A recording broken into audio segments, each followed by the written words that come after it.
QBs who could play this upcoming season. You might notice we did a little seat change here.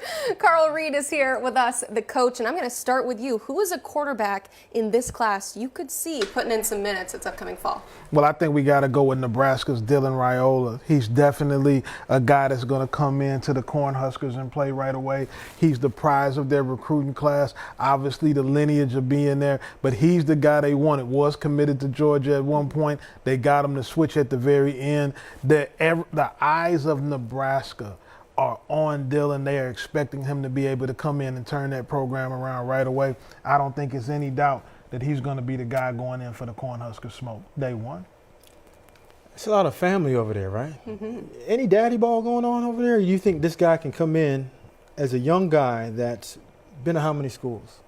Transferred? I think three high schools. Four high schools. Four high schools. Mm-hmm. So when you tell me a guy is transferred 4 times to 4 different high schools, regardless of his skill set, mentality, what's going on with him?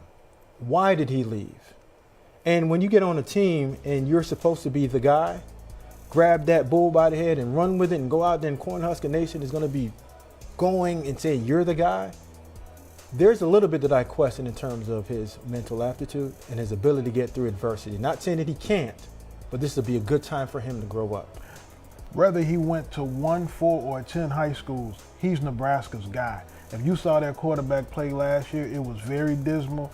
All the chips are on the table for him, and there's going to be a real high level of expectations there this season from him. Yeah, I heard Andrew mention it. I mean, he's going to be a local hero. There's going to be pressure. There's going to be noise. He joked that he'd just take his phone away. But that is totally real from a freshman standpoint. How much do you worry about that becoming a factor? Coming in as a Nebraska native and being kind of that savior. No matter what the expectations are, a freshman is still going to have to go through growing pains. They still have a rebuild in the middle of a rebuilding process at the University of Nebraska. There's a lot of other pieces that they need before they are a super competitive football team. So there is going to be some growing pains that go along with it. But how he plays and Matt Rule's tenure is going to be tied directly together. But he is going to be the guy that they go with. Speaking of the guy, Smoke, you think the #1 quarterback in this class, DJ Lagway, will be the guy year 1 for Florida. There's 2 things going here, right? There's opportunity and then there's readiness. How ready is he to come in and be a starter? I don't know if he's ready because there aren't many freshmen that come in, especially the quarterback position said, I'm ready day 1 to come in and handle 10 other guys in the huddle and take this whole university on my back and run with it. But what he is an athletic quarterback that when plays break down, he can get it done. Right? So when you have a dual threat quarterback, you don't necessarily have to have scripted plays for him. You just say, hey, listen, here goes the ball.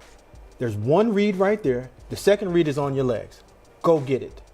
And when you're at Florida and you haven't made a bowl game in 2 years, this is Florida. This is the swamp. National championships is what you go there to win. And if when you're a coach, that's the expectation. You haven't won 6 games. There's something called hope.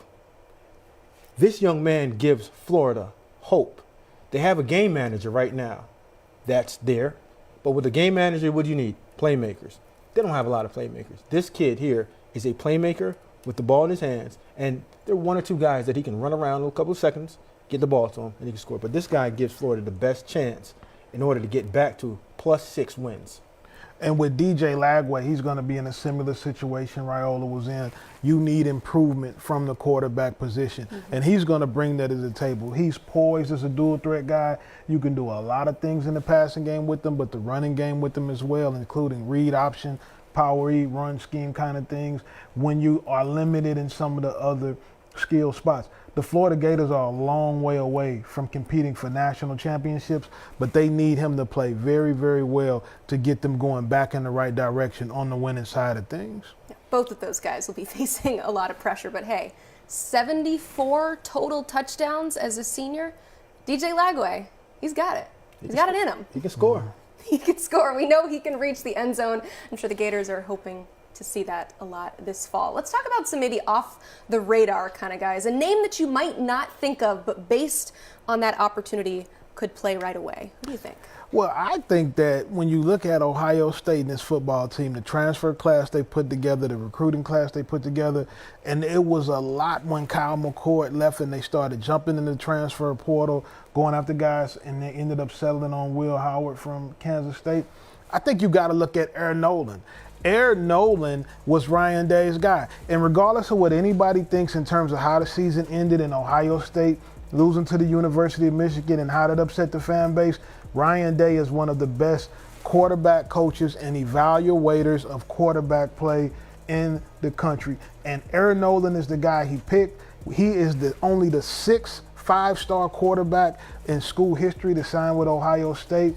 He has the goods. He can throw. He's athletic. He makes incredible decisions, a very live arm.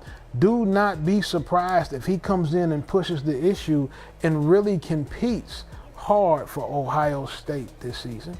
Okay, but I know this is National Signing Day. We have to take into account what Ohio State has done in the portal. Technically, bringing in Julian Sayin through the transfer portal. You also have Will Howard, and then you talk about prolific quarterbacks they already have on that roster. Devin Brown was competing for Kyle McCord last season to be the starter. So where's I have trouble finding the opportunity there at Ohio State. I mean, we believe in him as a quarterback. I think the bowl game kind of solidified what's going to happen with Devin Brown. So I would look at the competition being between him and Will Howard in terms of the guy who transferred in from Kansas State. Also, Ryan Day taking a different role and not being the play caller itself. So you're going to have an offensive coordinator that's coming in looking at what could possibly be a blank canvas. Now, I'm hearing that Bill O'Brien is going to probably be named the head coach at Boston College. And so if that happens, then that's going to kind of turn what could happen offensively.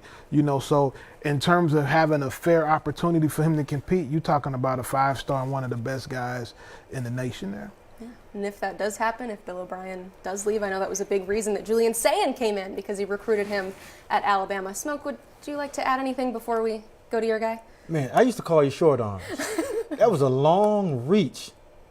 That's a long one. So he has to beat out the third string quarterback that's there now, the transfer that's coming in, and also the other transfer that's coming in. So if you put him on a depth chart right now, he's fourth. Former coach, you tell me from the spring to the beginning of the season, I don't know, when are they going to have him come in the fifth or sixth game? Where does he get the practice reps from, and how does he earn the opportunity to start at The Ohio State? Well, number one, he's coming in already as one of the most talented guys in the room. He arguably is going to be the most physically gifted guy that comes in the room. And I would tell you, Smoke, you looking at it from a conventional wisdom standpoint in numbers. But I love coming back on this show in the season and telling people I told you so. I love to do it. Okay, well, we want to give Smoke the opportunity to do that as well. So real quick, Smoke, who is an off-the-radar guy that you could see playing some valuable minutes this fall? Well, I'm not going to reach that far. I'm going to go to a team that, when you look at the quarterback position, I'm talking about South Carolina and Dante Reno, they don't have one. They got a guy that transferred in from Auburn, Robbie Ashford, a guy that dual-threat quarterback, and this is his second opportunity to get it right. Dante Reno comes from a family of coaches. Dad's a coach. Been to two schools, but the reason why is he's really, really intelligent. He plays his game from the shoulders up. He's enrolled, doesn't have that many guys in front of him. They're going to struggle early. And when you struggle, there's an opportunity now to come in and play. And that's where I see that guy coming in. Not off the national championship carousel of Ohio State that you got running right now, and a guy coming in to rescue something that don't need to be rescued. This young man needs to rescue Shane Beamer's career and give South Carolina a jolt of hope into that university in order to get Shane that second contract that he's looking for. Can a guy, a three-star guy in terms of what we rank them, coming from playing high school football in Connecticut, which is not an incredibly high level of high school football, coming to the SEC, the best conference in the country, and lead them to a bowl game? Well, back in 1999, there was a young guy from Paint Branch High School. Just started playing football in the 9th grade. Showed up to the University of Alabama. 4th, 5th, 6th, 7th, 8th, 9th, 10th, buried on the depth chart. By the end of the year, he was starting corner on an SEC championship team.